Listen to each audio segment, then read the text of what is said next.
ઓમ શ્રી ગણેશાય નમઃ. જય શ્રી કૃષ્ણ મિત્રો. પવિત્ર ચૈત્ર માસમાં ઓખાહરણ સાંભળવાનો ખૂબ જ મહિમા છે. આપણે આગળ ઓખાહરણના 10 ખંડ સાંભળ્યા છે વાર્તા સ્વરૂપે, અને આજે આપણે ખંડ 11 વાર્તા સ્વરૂપે સાંભળશું. માર્કંડેય કૃત હરિહર સ્ત્રોત. આ સ્ત્રોતનો ચૈત્ર મહિનામાં પાઠ કરવાથી જે મનુષ્ય પુત્ર રહિત હોય છે તે આ સ્ત્રોતનો પાઠ કરે તો તેને પુત્ર પ્રાપ્ત થાય છે, પુત્રવાન થાય છે. કુંવારી કન્યા જો આ સ્ત્રોતનો પાઠ કરે તો તેને સારો પતિ પ્રાપ્ત થાય છે. સગર્ભા સ્ત્રી આ સ્ત્રોતનો પાઠ કરે તો બાળકનું ગર્ભનું રક્ષણ થાય છે અને ઉત્તમ પુત્ર પ્રાપ્ત થાય છે. જે સ્થળે, જે જગ્યાએ, જે ઘરે નિત્ય આ પાઠ થાય છે ત્યાં રાક્ષસો, પિચાસો અને વિઘ્નોનો ભય રહેતો નથી. આવો ઉત્તમ શ્રેષ્ઠ મહિમા છે આ ચૈત્ર મહિનામાં આ પાઠ કરવાનો, હરિહર સ્ત્રોત સાંભળવાનો. કારણ કે ઓખાહરણમાં ઉલ્લેખ છે કે આ સ્ત્રોતનો પાઠ વેદોના જ્ઞાતા વ્યાસજીએ, સિદ્ધિવ્રત ભરદ્વાજ, વિશ્વામિત્ર, પુલત્સ્ય મુનિ, અજાસત્યે અને ધૌમ્યપણે આ સ્ત્રોતનો પાઠ કર્યા છે. આ મહાન ઋષિઓએ આ સ્ત્રોતનો પાઠ કર્યો છે. માટે જે મનુષ્ય ચૈત્ર મહિનામાં હરિહર સ્વરૂપ સ્ત્રોતનો નિત્ય પાઠ કરે છે તે બળવાન બને છે, વળી લક્ષ્મીને પ્રાપ્ત કરે છે અને મરણ બાદ સ્વર્ગમાંથી પાછો આવતો નથી. જે મનુષ્ય પુત્ર રહિત હોય તે આ સ્ત્રોતનો પાઠ કરે તો તે પુત્રવાન થાય છે. તો આપણે ઓખાહરણ ખંડ 11માં માર્કંડેયકૃત હરિહર સ્ત્રોતને વાર્તા સ્વરૂપે આપણે સાંભળીશું. હરિહર સ્ત્રોત. ઓમ નમો ભગવતે વાસુદેવાય. બોલો ઓખા અનિરુદ્ધની જય. વંશપાયનજી બોલ્યા, હે રાજન, વૈષ્ણવ શસ્ત્રનો પ્રયોગ થતા જાણે સમસ્ત જગત પર ઘોર અંધકાર છવાઈ ગયો અને ભગવાન શંકર તેના તેજથી દીપવા લાગ્યા. તે વેળાએ અસ્ત્રથી આચ્છાદિત થવાથી ન તો નંદી, ન તો રથ, ના તો રુદ્ર પણ સ્વયં દેખાતા ન હતા. ત્યારે કળ અને બળથી ત્રિપુરાંતકારી ભગવાન શિવનું સ્વરૂપ 2 ગણું દીપી ઉઠ્યું. તેમણે બાણ હાથમાં લીધું. ભગવાન ત્રિલોકનાથે બાણને ધનુષ ઉપર મૂકીને છોડવા માંગતા હતા. ત્યારે સહુના મનની વાત જાણનાર મહાત્મા મધુસૂદન જે બાણાસ્ત્ર ઉઠાવ્યું અને તે વડે મહાદેવને જીતથી બગાસા ખાતા અને બેભાન અને આળસુ બનાવી દીધા. મહાદેવને આળસુ બનાવી દીધા. શંકર ભગવાન નિશ્ચેતન થઈને નિશ્ચેતન ભગવાન થયા. શંકર તો રાક્ષસો દૈત્યોને જીતનાર છે, પણ તે વેળાએ ભાનમાં આવ્યા નહીં. બેભાન જેવા થઈને પડી ગયા. આ પ્રમાણે સર્વના આત્મારૂપ ભગવાનનું શંકરે ધનુષ્ય બાણ સહિત જીભા યુક્ત થયેલું જોઈને બાણાસુરના બળથી ઉન્મત્ત થયા હોય તેમ શંકરને વારંવાર પ્રેરણા કરવા લાગ્યો. ત્યારે શ્રી કૃષ્ણએ મધુર જતા ગંભીર વાણીથી પોતાના શંખને વગાડવા લાગ્યા. પંચજન્ય શંખની ગર્જનાથી તથા સાડંગ ધનુષ્યના ટંકારથી શંકરને જીભા યુક્ત થયેલા નિહાળીને સર્વ દૂતો દુઃખ પામ્યા હતા. રુદ્રના પાર્ષદોને યુદ્ધમાં માયા યુદ્ધનો આશ્રય લઈને પ્રદ્યુમનની ચોપાસ વીંટળાઈ રહ્યા હતા. પરંતુ મગરની નિશાને યુક્ત ધ્વજવાળા પ્રદ્યુમને સૌ પાર્ષદોને નિંદ્રાધીન કર્યા હતા. બાણોનો સમૂહ છોડીને દૈત્યોનો નાશ કરનારવા માંડ્યો. પ્રથમ ગણે તેમાં વધારે હતા તેવા યોદ્ધાઓને પણ નસાડી દીધા હતા. બીજી તરફ અખિલિષ્ટ કર્મા કરનાર શંકર જ્યારે જીભાયુક્ત બન્યા હતા ત્યારે તેમના મુખમાંથી જ્વાળા નીકળી હતી. તે દશેય દિશાઓને વાળતી હતી, પૃથ્વીને પીડા આપતી હતી, ધરતી ધ્રુજતી હતી. વિશ્વ સૃષ્ટિ બ્રહ્માજી પાસે જઈને પૃથ્વી તેના ચરણોમાં પડીને, હે દેવોના દેવ, સર્વભ્રષ્ટ તેજને કારણે હું પીડાઉં છું. આ ભાર મારાથી ઉપાડાતો નથી. જો મને હલકી થઈશ તો હવે પ્રથમ સમુદ્રરૂપ થઈશ.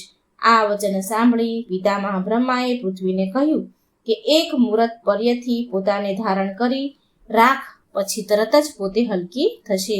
પછી પિતામહ બ્રહ્માએ રુદ્ર તરફ જોઈને કહ્યું કે તમે તો મહાન અસુરોના પણ વધ કર્યા છે, તો પછી આ બાણાસુરનું તમે શા માટે રક્ષણ કરી રહ્યા છો? તમારું શ્રી કૃષ્ણ સાથેનું યુદ્ધ અમને ગમતું નથી. તમે શું કામ એમની સાથે યુદ્ધ કરો છો? તમે શું શ્રી કૃષ્ણને જાણતા નથી? તમે જ પોતે તો તમારા શિવ વિષ્ણુ એવા વિભાગ કર્યા છે. પિતામહ બ્રહ્માએ આમ કહ્યું ત્યારે ભગવાન રુદ્રએ પોતાના શરીરમાં ધ્યાન યોગ વડે વશ કર્યા હતા, એટલે કે સમાધિ વડે જોયું હતું. સ્થાવર જંગમ સહિત સમસ્ત ત્રિલોકને પોતાનામાં રહેલા જોયા હતા. વળી એ યુગમાં શંકરે યોગ પ્રવેશ કરીને શ્રી કૃષ્ણને દ્વારિકામાં પોતે કહ્યું હતું કે તે સર્વનું સ્મરણ કર્યું પછી તે ક્ષણે સંકટ કશો જ જવાબ આપ્યો નહીં. તે ક્ષણે શંકર ભગવાને કઈ જવાબ આપ્યો નહીં. તે વેળાએ રુદ્રદેવ યુદ્ધ કરતા અટક્યા. શિવ ભગવાન યુદ્ધથી પાછા ફર્યા.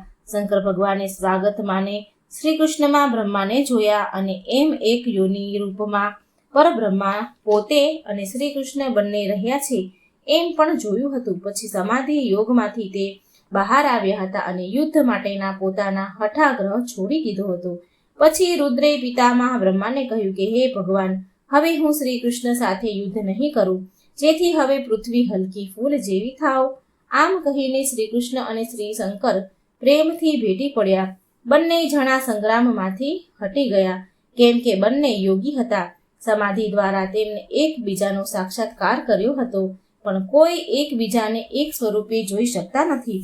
કેવળ પિતામહ બ્રહ્માએ શ્રી કૃષ્ણનો એકેય યોગ દર્શાવીને પોતે બ્રહ્મ દર્શન કરાવ્યું હતું.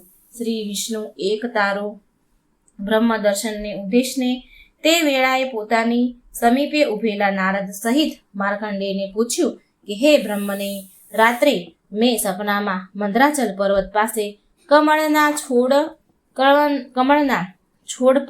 છોડ પર શંકર વિષ્ણુને દીઠા હતા. વિષ્ણુને મેં શિવ રૂપ જોયા હતા અને શિવને વિષ્ણુ રૂપ જોયા હતા. શંકર ભગવાને તે વેળાએ હાથમાં શંખ ચક્ર ગદા ધારણ કર્યા હતા. વિષ્ણુ ભગવાને ત્રિશૂળ અને યદ્રીશ લીધા હતા. વ્યાધ ચંદ્ર પહેર્યા હતા. ભગવાન શંકર ગરુડજી પર બિરાજમાન હતા. વિષ્ણુ પોઠિયા પર સુખડના ચિહ્નવાળા ધ્વજ ધારણ કરીને બેઠા હતા. હે બ્રહ્મન, આવું અદ્ભુત દ્રશ્ય નિહાળીને મને ઘણું આશ્ચર્ય થાય છે. તે હવે પ્રભુ મને એ વિશે યશપાયન સત્ય કહો. માર્કંડેય બોલ્યા. માર્કંડેયજી ઋષિ બોલે છે કે શિવ વિષ્ણુ સ્વરૂપ અને વિષ્ણુ શિવ સ્વરૂપ જ છે, તેમને મારા નમસ્કાર હો. હું તો શિવ અને વિષ્ણુમાં કોઈ ભેદ જોતો નથી. તે અભેદ દર્શનથી મનને મોક્ષ પમાડે છે. એ હરિહરમય જે રૂપ છે, તેમજ આદિ મધ્ય અને અંત રહિત અક્ષર વિનાશી અને નિર્વિકાર બ્રહ્મ છે. તેને જ હું તમને કહું છું. જે વિષ્ણુ છે તે રુદ્ર છે, જે રુદ્ર છે તે જ બ્રહ્મા છે. એમ વિષ્ણુ શિવ બ્રહ્મા ત્રણેય એક જ છે. એ ત્રણેય દેવ વરદાન આપનારા લોકો કરતા લોકનાથ અને સ્વયંભૂ અને અર્ધનારેશ્વર છે. અડધા ભાગે સ્ત્રી સ્વરૂપે દર્શન આપે છે અને તીવ્ર વ્રતનો આશ્રય કરી રહ્યા છે. જેમ જળમાં નાખેલું જળ જળરૂપ જ થાય છે, તેમ રુદ્રમાં પ્રવેશેલો વિષ્ણુ પણ રુદ્રમય જ થાય છે. તે જ રીતે અગ્નિમાં પ્રવેશેલો અગ્નિ અગ્નિરૂપ થાય છે, તેમ વિષ્ણુમાં પ્રવેશેલો રુદ્ર પણ વિષ્ણુરૂપ જ થાય છે, વિષ્ણુમય જ થાય છે. રુદ્રને અગ્નિમય અને રુદ્રને ચંદ્રરૂપ જાણવા એ સ્થાવર જંગમ આ જગત અગ્નિ સોમ ચંદ્ર સ્વરૂપ છે. સ્થાવર જંગમના કરતા અને સહારતા વિષ્ણુ શિવ તેજ છે. તે જ પ્રમાણે વિષ્ણુનું કલ્યાણ કરનાર, શુભ કરનાર મહાસમર્થ રુદ્ર, તેઓ પછી નારાયણ, વિષ્ણુ અને મહેશ્વર બંને દેવ કરતા છે. હિરણ્ય ગર્ભને કારણે કે પંચમહાભૂતો કે અને તેના કરતા પણ તે બે જ દેવો છે. વિષ્ણુ મહેશ્વર એ બંને દેવો ભૂત અને ભવિષ્ય બંને ઉત્પન્ન કરનારા છે. વિશ્વના પાલન કરતા બંને છે અને સૃષ્ટિના કરતા પણ બંને તેઓ જ છે. બ્રહ્મા, વિષ્ણુ તથા શિવ ત્રણેય દેવો સ્વરૂપે વસે છે. સૂર્ય રૂપે પ્રકાશે છે, વાયુ રૂપે વાય છે અને જીવો રૂપે બધું સર્જે છે. હે પિતામહ, આ અતિ ગૂઢ રહસ્ય મેં તમને કહ્યું. જે મનુષ્ય ઉપર યુક્ત રહસ્યનો નિત્ય પાઠ કરે એને શ્રવણ કરે છે, તે વિષ્ણુ તથા રુદ્રની કૃપાથી પ્રાપ્ત થયેલ પરમ સ્થાન મોક્ષને પામે છે. બ્રહ્માની સાથે મળેલા એકતા પામેલા હરિહર એ બે દેવો છે.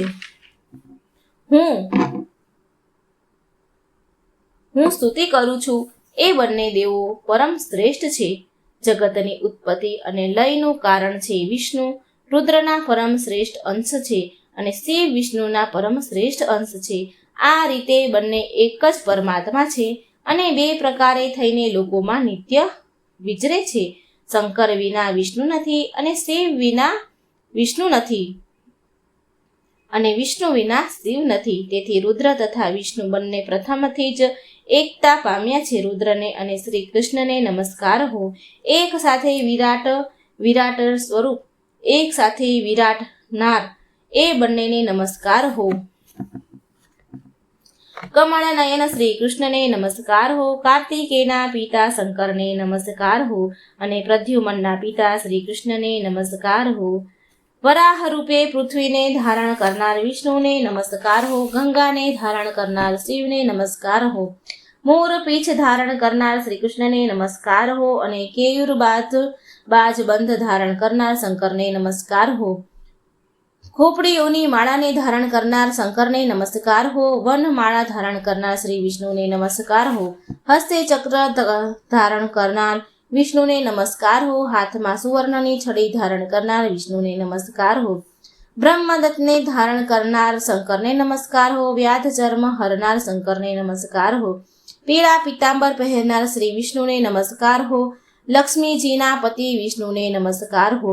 ઉમાદેવીના પતિ શંકરને નમસ્કાર હો. અષ્ટવાંગ ધારણ કરનાર શિવને નમસ્કાર હો. પુષ્પ ધારણ કરનાર વિષ્ણુને નમસ્કાર હો. શરીરે ભસ્મ વિલોપન કરનાર શંકરને નમસ્કાર હો અને કાળ અંગને ધારણ કરનાર વિષ્ણુને નમસ્કાર હો. સ્મશાનમાં વસનારા શંકરને નમસ્કાર હો અને સમુદ્રમાં વસનાર નારાયણને નમસ્કાર હો. નંદી વાહન શંકરને નમસ્કાર હો. ગરુડ વાહન વિષ્ણુને નમસ્કાર હો. દક્ષના યજ્ઞનો નાશ કરનાર શંકરને નમસ્કાર હો. બલિરાજાને બાંધનાર વિષ્ણુને નમસ્કાર હો.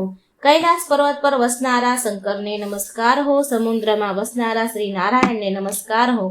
દાનવોના 3 નગરોને નાશ કરનાર શંકરને નમસ્કાર હો. નરકાસુરનો નાશ કરનાર શ્રી કૃષ્ણને નમસ્કાર હો. કામદેવના અંગોનો નાશ કરનાર શંકરને નમસ્કાર હો. અંધકાસુરનો નાશ કરનાર શંકરને નમસ્કાર હો. મધુ કૈઢબ દૈત્યોનો નાશ કરનાર વિષ્ણુને નમસ્કાર હો. 1000 હાથવાળા વિષ્ણુને નમસ્કાર હો. અસંખ્ય બાહુવાળા શિવજીને નમસ્કાર હો. 1000 મસ્તકવાળા વિષ્ણુને નમસ્કાર હો અને અજોડ મસ્તકવાળા અસંખ્ય બાહુવાળા શિવજીને નમસ્કાર હો.